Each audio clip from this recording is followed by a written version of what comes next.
Welcome back to the R&D podcast. My name's Dalton. RJ. Today we're going to be talking about Alabama, Florida State. Oh, you go ahead. As much as I hate to admit, RJ was right. RJ was correct on this one, man. He hit the nail on the head. Gus Malzahn had a perfect game plan call. And Alabama just looked pitiful. I mean, there's nothing else to say. I mean, they looked awful.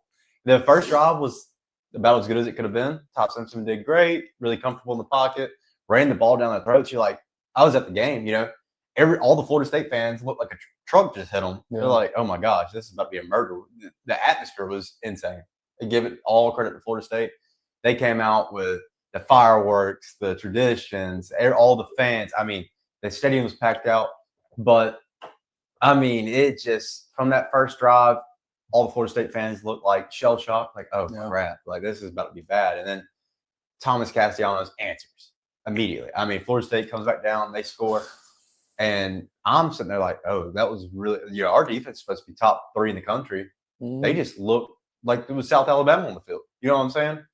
And, but we'll talk a little bit more as far as just the characteristics of the game. But what do you think went right for Florida State to be able to take this game?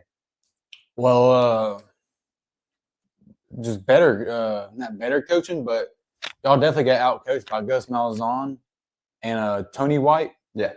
And Tony White, a defense coordinator for Florida State. But Gus Malzahn came in there with a scheme to pick y'all apart. Mm-hmm. Reverses, jet sweeps, QB runs. I mean, y'all couldn't contain Tommy at all. And defensive-wise, that first drive for y'all, I thought y'all was going to manhandle Florida State's defense the whole game. But after that, Florida State's defense looked disgusting. Like I guess they look. I don't know if Bama played that bad, but Florida State's whole team just looks like a playoff contender that game. A lot better of a Florida State team. Like you're in the point now because it's just week 1. We haven't seen them play more games. Is Florida State that good or is Bama just that bad? Did they play just that bad? But that's the era of the transfer portal. Yeah. You got a 2-10 team last year. They're not a 2-10. Like it does not translate to this year just because you're able to go out and pick up so much. Florida State, you look at Florida State, they go and pick up 2 new coordinators, new quarterback. They replace a ton on the offensive line. They got 5, fifth-year seniors on the offensive line. They were able to reload because of the transfer portal. Yeah. And Mike Norvell, you saw him take this approach, the Jordan Travis year, right? They went and got a bunch of experienced guys, and they made a playoff run. Really good football team. Last year, offensive-wise, they gave Gus Malzahn and Nick Marshall. Let's be honest here. Yeah, no doubt. But then, last year, 2-10 year, they picked up guys that were kind of unproven, not a lot of experience, but a lot of potential. Yeah. And we're like, we want to see them break out here at Florida State, right? And it just didn't happen, 2-10, right? And then you come into this year, they pick up a lot of guys who were experienced. They go out, put it out all on the field. You could tell they were playing with a chip on their shoulder in that game. Yeah. That they wanted to win. They did everything they could for Thomas Castellanos to get him out. And, I mean, it was just a team fault game for them. Yes. Alabama's offensive-wise, after that first drive, Ryan Grubb did not know what to do. Ty Simpson, I mean, he got out of the pocket a lot of times, avoiding sacks. He did good at that, but throwing on the run, he looked bad at. Mm-hmm. And then he was holding the ball too long, too, on offense. So what is your thoughts on Ty Simpson? On Ty, I think Ty is a really good – he's going to be a good quarterback, right? Yeah. I don't think he's the reason we lost the game, but I also don't think he played sharp after the first drive. You started seeing his footwork get a lot worse. You started seeing him hesitate. There was so many times where it looked like he wanted to throw something, and he would stop himself, like almost pump fake it, because he was just like, oh, it's not open. And then he would try to throw it again, be too late, wouldn't be there. A lot of times where he was seeing goats, and he was getting out of the pocket too early. Yeah. He barely stepped up. He did not step up at all. But all that to be said, you can't. I don't think it was Ty Simpson's fault. I don't think it's like, panic, put Keelan Russell in. No. I don't think Keelan would have done any better. I mean, I don't think anybody would have done good because the offensive scheme, like the game plan, just went out the window. The first, like we said, the first 15 plays, when you're on script, everything's beautiful. But you really figure out what type of football team you have whenever you have to go off script. And Alabama just crumbled. Well, I think Ryan Williams definitely needed his T-Rex on the sideline with him. Man, I don't know what happened. I mean, Ron, he looked like a deer in headlights. Yeah. I mean, No our doubt. whole team after the probably in the second quarter, it just felt like you look at Florida State sideline, they have energy.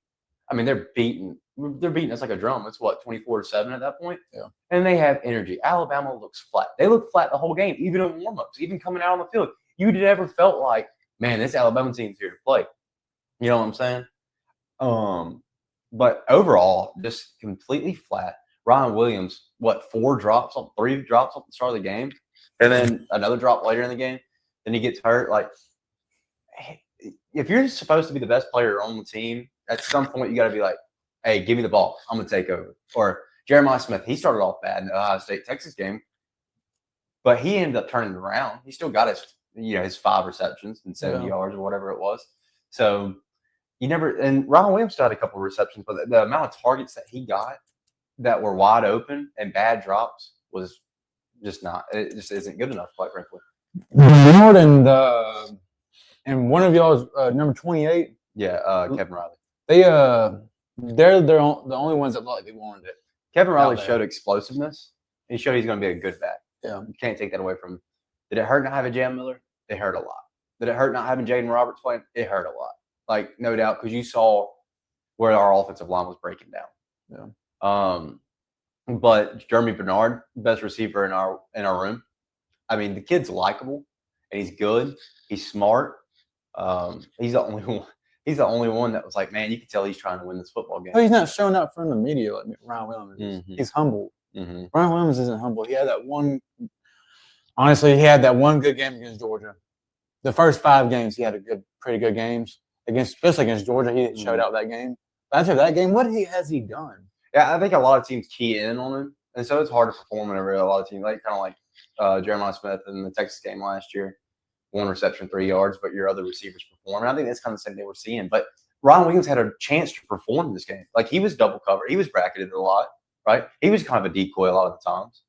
But even sometimes, like, if Ty Simpson wanted to come back to his 3rd or 4th read, it felt like watching Ryan Williams solely or watching some of these receivers that are kind of like the 3rd or 4th option, they were just halfway running, just no effort.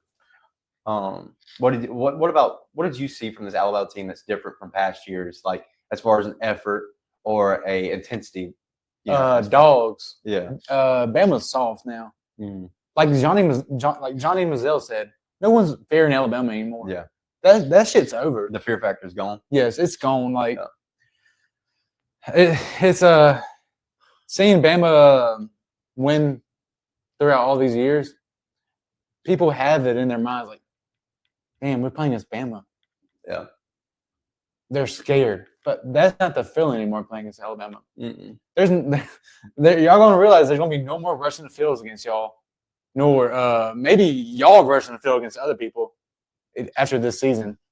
Because it can get a lot worse because you still got to play Lenore Sellers, Stockton from Georgia, Jackson Arnold, Mateer, and then Diego Pavia. Yeah. All running quarterbacks right there. Maybe not Mateer. But no, Mateer can run the ball. But the last 4 I called, yeah. I mean, y'all got a rough season ahead of y'all. Y'all better, I tell you what, who's y'all's? Yeah, he better step up on that defensive coordinator because 9 out of 11 turned seniors. Not seniors, but players. You better have the best defense in the damn college football.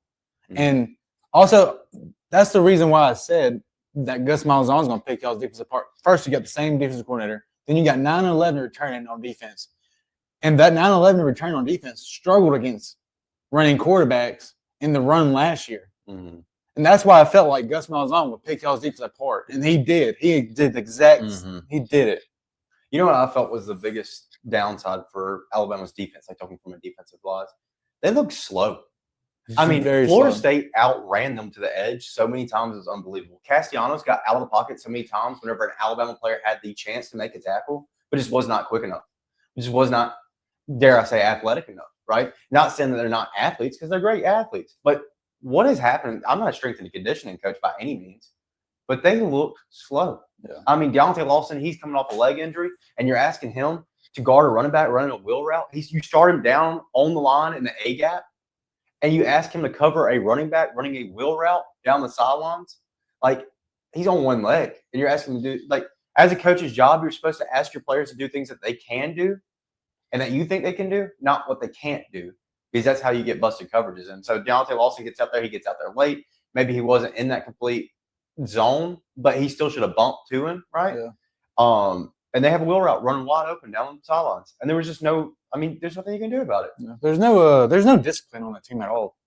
Like defense, like Damani Jackson didn't he get a personal foul on third down? Yeah. Well, no, it was the LTO, not LTO. It was 23. He got pushed over and fell on top of Castellanos. It wasn't a personal foul. But that was honestly a terrible call. Because he was already in the diving motion whenever the tackle was being made. Y'all were missing Tim Keenan. He would have been huge, but it would never change the game. He wouldn't have won us the game. He would have been good to have. But yeah. Just this Alabama team, you're lacking discipline, fire, effort, and really the linebackers look flat. That's the most disappointing position group for me on this football team, because Deontay Lawson and Justin Jefferson are great players, but they look flat-footed. And you had the same problem last year. You can't tackle a running back 4 yards past the line of scrimmage. Meet him in the hole. And whenever they hand the ball off, our linebackers are flat-footed, just completely flat. Like, you have cut players. You have backside players that can make plays if the running back cuts the hole out. Go and make a tackle. Go get a loss of yardage. Because I don't know the stats off the top of my head, but I know for a fact we did not hit running backs, and we did not hit Tommy Castellanos in the backfield barely at all in this game. And that's an issue. That's a big issue. Pass rush was not good enough. They may have got pressure on Castellanos, but you got to make tackles. Yeah, he was just roll out. Mm-hmm. Tommy did. And I'll tell you what, one of the biggest plays that have been taken away from this game that has over like 2 million views on X right now is Bray Hubbard not making that effort play across the field. And while I feel like I understand why people are mad about that, because it's a general principle, Alabama's effort is gone. Because in the past, you would have seen a safety making that run. Would he have made tackle? Is he expecting other players to make tackles whenever they're in position to make tackles and they just don't? Yeah. Probably so. But that's not an excuse. You still got to run. You still got to be Bray Hubbard could have definitely got an angle on that dude. Oh, no doubt. Had an effort tackle. No doubt. And that's what you need. And that's what we had a lack of. It felt like backside players were like, oh, they got it. You know what I'm saying? Like, there was not enough effort. It was not. You used to be scared of Alabama football teams because they would come in and they could sit there. Y'all had murderers. Oh, dude. Football teams. You could sit there and hand the ball 1,000 times, and it was just a fact of we're going to tell you where we're going to run it. You can't stop us. You know? Yeah. Now, I can't say I would have loved to see more sweeps, a lot more motions for Alabama's offense, especially what kind of speed you have on that wide receiver core. You have tons of speed on that wide receiver core, and then you got the backs. None of the backs got 10+ carries, and more read options from Ty Simpson, because Tom Simpson has legs. I mean, you kept on trying to throw the ball. I mean, okay, they're stopping the run in the middle, but that's why I was confused. They have a pin pull toss with Jeremy Bernard that gets 8, and it felt like we never ran the ball outside again. Yeah, I mean, I felt like we abandoned the outside run more than anything. Ryan Grubb's play calling was definitely not the best that will be all season. I think overall, you saw a very flat Alabama team, and they have a chance to turn around, but they also have a chance to go into week 5 or week 6, 2-2, with 2 loss to Florida State, loss to Georgia, and 2 wins over Wisconsin and LA Monroe. I'll tell you what, though, y'all better not struggle at all. Well, Kalen DeBoer better not struggle at all against ULM in Wisconsin. Because I don't care how bad the score is. If Bama struggles in the first quarter and second quarter, maybe second quarter, and comes out in the half and put belts to ass, that's not gonna work. That's not going to SEC play. And Kalen DeBoer better fix things up in that locker room on that team, and the offensive coordinator and the defensive coordinator. Because how much talent y'all got on that team, y'all should not be losing like that. While I think Kalen DeBoer is a good-minded coach, the motivation aspect of things is what gets me. because I feel like you don't see the fire out of these players. I feel like you see a bunch of dancing and silly, like, brother, we're here to play a football game. We're not here to make TikToks. Like, I understand back in the Nick Saban era, you have players, with their headphones on, like, bobbing and stuff like that. Like, that's getting hyped for a game. But laughing and joking and cutting up, that's one thing. But just not being focused is another. And it shows in the slow starts. We had a great first drive on offense, but everything else was flat. Offense, second, third drive, terrible. You know what I'm saying? You can't go 3 and out at Florida State. You can go 3 and out at Alabama because you got the crowd on your side, right? You can make adjustments, but you got to establish something to keep the crowd out of the game, especially in a rainy, because it rained at the end of the second quarter. So you got to establish something to score before that rain comes in, being passing the ball or whatever. But man, it's just overall just a pitiful game, just awful. Slow. This Alabama team, I don't know if it's just me thinking this, but they look slow. I'm gonna go back to that because I think that's my biggest issue. Is they just didn't look in shape. Florida State ran it all over them. I mean, there was no speed to catch up with Castellanos. Our linebackers looked flat. A lot of frustrating things in this game. And you got 2 games here to get a good tune-up before you go and play Georgia. But Gunnar Stockton showed that he can run the ball with his legs this past weekend against Marshall. And so that's a scary game. And Tennessee offense looking pretty good. I don't know if that's just Syracuse defense. Aguilar looks good. But y'all still got Georgia, LSU, Tennessee, South Carolina, Auburn, Vandy. I mean, you got to get scared of Vandy now, right? Yeah. Because they got the probably that can run shit at the ball. Yep. So you'll have a rough schedule coming up if y'all don't fix things. This Georgia game is the biggest. I mean, it was already the biggest game on our schedule, more than likely, or one of the biggest. But now, if you beat Florida State and you're 3-0 going the Georgia game, you got a little bit of you got a good mindset, like, oh, we can drop this game. We'll still be okay as long as it's close, right? Now you got to almost win this game because you're going to probably catch another loss sometime down your schedule, whether it be at Auburn, whether it be at South Carolina. LSU, man. LSU looks ridiculous. And Joey Aguilar played a great game. He was a good quarterback at App State, but he just had to carry the whole team, quite frankly. Their defense wasn't good. Yeah. So, I mean, Alabama's in a scary position, and it's a very make or break for Kalen DeBoer. If he doesn't really turn things around, this may not be his last season, but next could very well be, and he could get really, really far on the hot seat this year. Because 8-4, 7-5 at Alabama with the type of talent you have on this roster, is it going to cut it? And you don't see any improvements. Look at the games that Kalen DeBoer's lost. They're all against underdogs. And 2 of them were to 14-point underdogs. And I don't think y'all got to let the LSU game go because LSU's defense was not good last year. Mm-mm. But I don't think Kellen DeBoer can get a road win this year, especially the road places y'all playing at this year. I don't think y'all can. I mean, I'm sure. I think we can pick up. Now, South Carolina yesterday, they looked decent, but they didn't look great. They're going to get better, though. You know they're going to get better because Virginia Tech played them pretty close for a while. Yeah. But man, it's first week of college football. You can't make too many crazy assumptions because you never know how it's going to pan out. Because a player can look like the next Heisman candidate one week, and then the next week they're not very good. You really don't start figuring things out until about week 5 or week 6. Who's who? And even after that, you'll still learn a lot. But if one more question: if Alabama did play good that game, do you think it still would have been a close game, or you think Alabama would have blown them out, Florida State? If Alabama would have played good, if Alabama would have played how they played the first drive, the whole game, it probably wouldn't have been. Defense-wise, they didn't play good at all. It probably would have been a shootout. But Alabama showed ball control. You got a 9-minute drive. Yeah. I mean, that's beautiful. That's great football. So I think if we continue to be able to establish a run like that, we would have been okay. But defense got us a couple stops in the third quarter. And here's another thing that really made me frustrated. You can't tell me in the past if Florida State would have gave another Alabama team that many chances to get back in this football game that we wouldn't have been able to do it. I mean, it felt like in the third quarter alone, we had 3 to 4 chances to get back in this football game. And maybe you're like, okay, here's the moment where the punt, the muff punt. You're like, man, here's a chance. Alabama's going to go get it back in this football game. this is the turning point. This is where they start playing. But No. man, they just came back out and looked flat.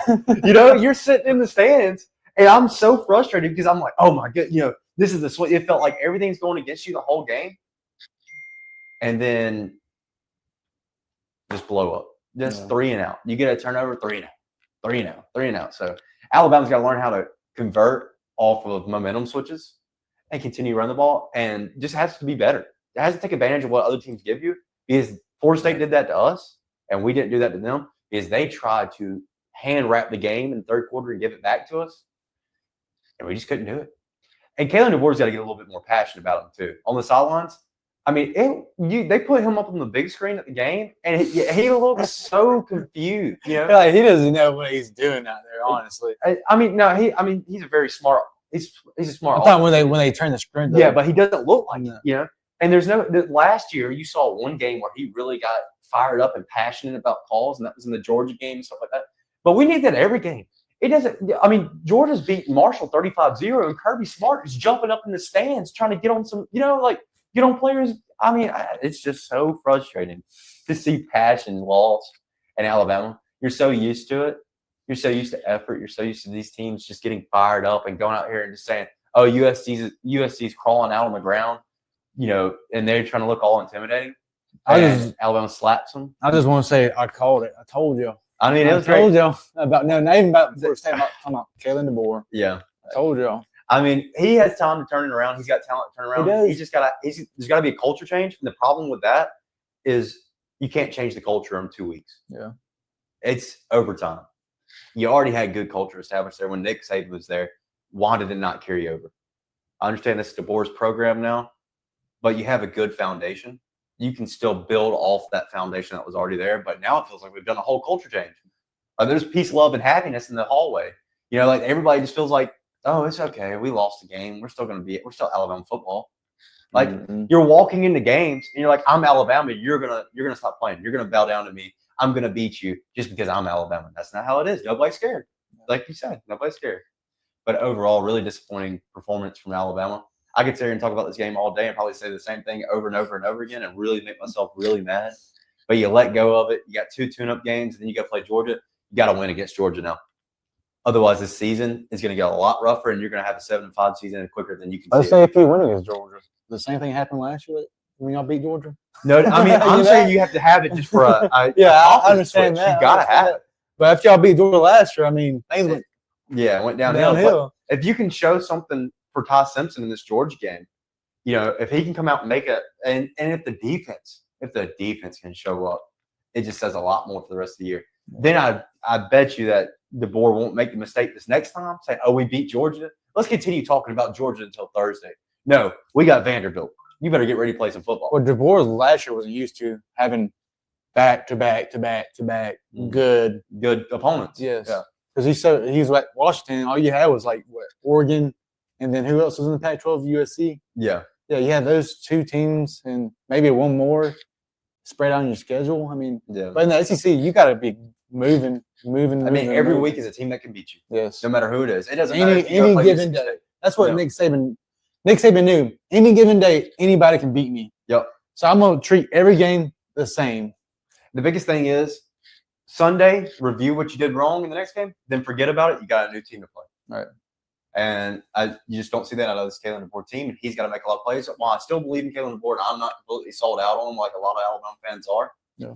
And there's also a lot of talk about Ty Simpson's bag.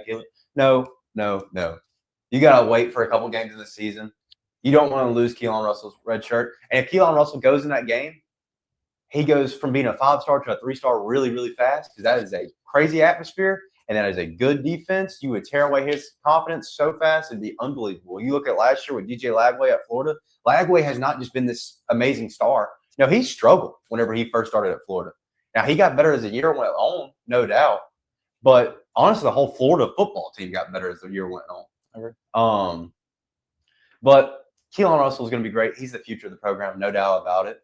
But you don't start playing him until at the end of the season, whenever we are just completely sold out on everything. If Ty Simpson's just doing terrible, but he did not do terrible. If he turned the ball over 4 times in that game, I'd probably be saying it different, but he didn't make a mistake as far as turning the ball over. Yeah. Did he hesitate a lot? Yes. But is that part of it being your first real start? Yes. I tell you what, Caden Proctor better get faster on the edge. That's like going back to strength and conditioning coach stuff. You can't be that heavy and playing the tackle position. You're going to get ran around.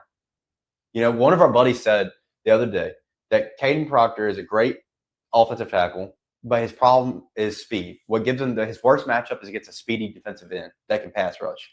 And you saw that.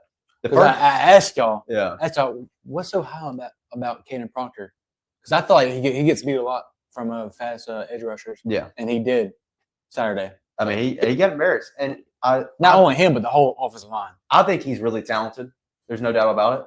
But there's something going on with Alabama that you see every year. And I hate hearing this.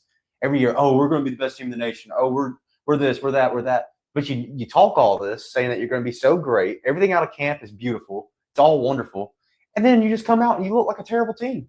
Yeah. Like why can't this translate? It was the same thing last year. You lose to Vanderbilt. You come into Bryant-Denny to play South Carolina. And you almost lose to South. I'm thinking like, okay, this Alabama team, they just got beat. They're going to come in fired up. No, they should have lost to South Carolina. That was a sloppy-ass game for both teams. They should have lost. Norris Sellers, at the end of the game, overthrows the receiver wide open in the end zone. Now, he did have pressure, no doubt about it. But Alabama should have lost that game. Not to bring this up, but Bama should have lost against Auburn last year. Having 4 or 5 turnovers. Yeah, they tried to give Auburn the game. Auburn just couldn't do anything with it. You just had a communication problem with quarterback, wide receivers, and then Hugh Freeze. But there's a lot of games Alabama should have lost last season also. But they came out strong. But you've seen this trend the past couple of years, even when Nick Saban was there, a lot of one-score games that were won. So it's kind of been a downwards trend, even though we were still doing good. The Michigan game last year was embarrassing. But moving back to this year, man, Castellanos, hats off to him. Yeah, no doubt. He was great. I doubted him, and I doubted him really, really, really bad. Hats off to Gus Malzahn, but hats off to Tony White. That defense was beautiful. Yes. It's like you felt like they played the flats. They made Todd Simpson move past his first read, and then it was just panic. Earl Little Jr. It will be a top 10 draft pick. I feel like I think he'll be a first or second rounder. I don't know about top 10, but he is really good. That's an Alabama transfer. I wish we could have kept him. Roydell Williams absolutely just brought the thunder to him. I mean, all this to say, man, we keep talking about the same things over and over again. Alabama looked sloppy. They looked slow, and they looked like they had no effort, just none at all. And that's got to change. Yeah, but I agree. Anything else you want to say? I know I did a lot of talking this episode, but this one's really frustrated me. I got my money's worth this weekend. Yeah. So. But anyways, this has been the R&D podcast. We go and play ULM this next week. It better be a blowout. Better be a good game. But this has been the R&D podcast. My name's Dalton. This RJ. And we'll catch you next time. Follow, like, and share, baby.